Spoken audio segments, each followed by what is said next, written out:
കോട്ട ഫാബ്രിക്കിൽ നല്ല ബ്യൂട്ടിഫുൾ ആയിട്ടുള്ള ലക്നവി എംബ്രോയിഡറി ആയിട്ടുള്ള സൽവാർ സെറ്റാണ് നമ്മൾ ഇന്ന് കാണുന്ന രണ്ട് കളേഴ്സിൽ ബ്ലൂവിൻ്റെ തന്നെ രണ്ട് ടോണിലാണ് വന്നേക്കുന്നത്. ഇതാണ് നമുക്ക് അതിൻ്റെ കളർ പാറ്റേൺ വരുന്നത്. ടോപ്പ് നമുക്ക് കോട്ട ഫാബ്രിക്കിൽ ലക്നവി എംബ്രോയിഡറി ചെയ്ത് വരും. Bottom cotton ബോട്ടവും. ദുപ്പട്ട വരുമ്പോഴത്തേക്ക് കുറച്ച് ഡിഫറെൻ്റ് ആയിട്ട് കോട്ട ദോറിയ ദുപ്പട്ടയാണ് പെയർ ചെയ്തേക്കുന്നത്. നല്ല രസമായിട്ടുള്ള ബ്ലാക്ക് ആൻഡ് ബ്ലൂ കളർ കോമ്പിനേഷനിലാണ് ഈ ഒരു സെറ്റ് നമുക്ക് വന്നേക്കുന്നത്.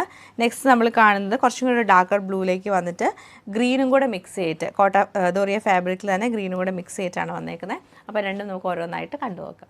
ഇങ്ങനെയാണ് ടോപ്പിൻ്റെ പാറ്റേൺ വന്നേക്കുന്നത്. നമുക്ക് ബ്ലൂവിൻ്റെ തന്നെ രണ്ട് ടോണിലാണ് ഇതിൻ്റെ ആ ഒരു ഡിസൈൻ വരുന്നത്. ബേസ് കളർ ലൈറ്റ് ബ്ലൂവിൽ വന്നിട്ട് കുറച്ച് ഡാർക്കർ ബ്ലൂവിലേക്കാണ് നമുക്ക് എംബ്രോയിഡറി വന്നേക്കുന്നത്.